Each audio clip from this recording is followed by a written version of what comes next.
حضرت عبداللہ بن عمر رضی اللہ تعالیٰ عنہما سے روایت ہے، رسول اللہ صلی اللہ علیہ وآلہ وسلم صبح و شام یہ دعا پڑھنا ترک نہیں فرماتے تھے۔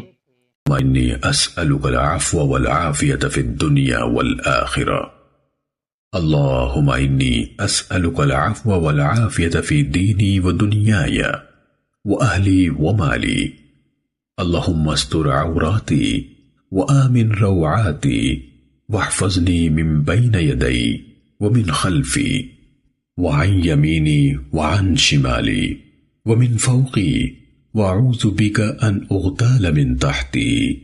یا اللہ، بے شک میں تجھ سے دنیا اور آخرت میں معافی اور عافیت کا سوال کرتا ہوں۔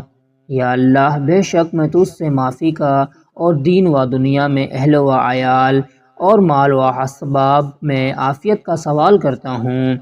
یا اللہ، میرے عیبوں پر پردہ ڈال دے اور میری پریشانیوں سے مجھے امن دے اور میری حفاظت فرما، میرے سامنے سے، میرے پیچھے سے، میری دائیں طرف سے، میری بائیں طرف سے اور میرے اوپر سے، اور میں اس بات سے بھی تیری پناہ میں آتا ہوں کہ مجھے نیچے سے اچانک پکڑ لیا جائے۔ امام وقی رحمہ اللہ بیان کرتے ہیں کہ اس سے مراد زمین میں دھس جانا ہے۔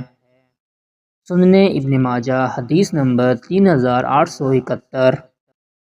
حضرت بریدہ بن حصیب اسلمی رضی اللہ تعالیٰ عنہ سے روایت ہے، رسول اللہ صلی اللہ علیہ وآلہ وسلم نے فرمایا، اللهم انت ربی لا الہ الا انت خلقتنی وانا عبدک وانا على عہدک ووعدک ما استطعت اعوذ بک من شر ما صنعت ابوء بنعمتک وابوء بذنبی فاغفر لی فَإِنَّهُ لَا يَغْفِرُ الذُّنُوبَ إِلَّا أَنْتَ۔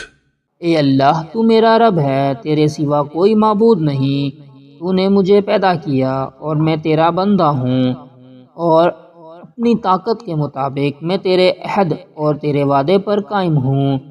میں اپنے اعمال کے شر سے تیری پناہ میں آتا ہوں، میں تیری نعمت کا اقرار کرتا ہوں جو مجھ پر ہے اور اپنے گناہ کا بھی اعتراف کرتا ہوں، لہٰذا مجھے بخش دے۔ حقیقت یہ ہے کہ تیرے سوا کوئی بھی گناہوں کو معاف نہیں کر سکتا۔ راوی حدیث بیان کرتے ہیں کہ رسول اللہ صلی اللہ علیہ وآلہ وسلم نے فرمایا، جس نے دن کے وقت یا رات کے وقت یہ دعا پڑھی پھر اس دن یا اسی رات فوت ہو گیا تو وہ انشاءاللہ تعالی جنت میں جائے گا۔ سنن ابن ماجہ حدیث نمبر 3872۔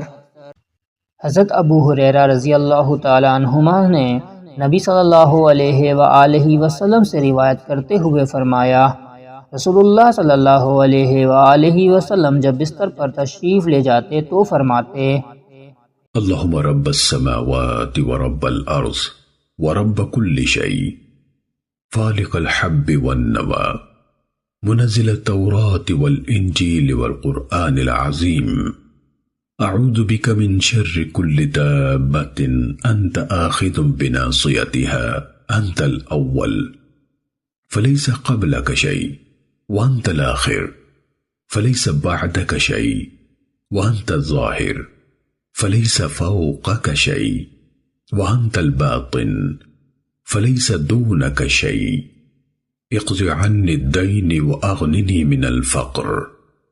اے اللہ، اے آسمانوں اور زمین کے مالک اور ہر چیز کے مالک، اے دانے اور گٹلی کو پھاڑنے والے، اے تورات، انجیل اور قرآن عظیم کو نازل کرنے والے، میں ہر اس جاندار کے شر سے تیری پناہ میں آتا ہوں جس کی پیشانی تیرے قبضے میں ہے۔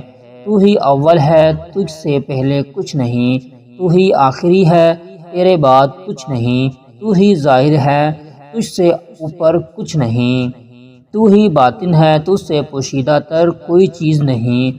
مجھ سے میرا قرض ادا کر دے اور مجھے فقر سے نجات دے کر غنی کر دے۔ سنن ابن ماجہ حدیث نمبر 3873۔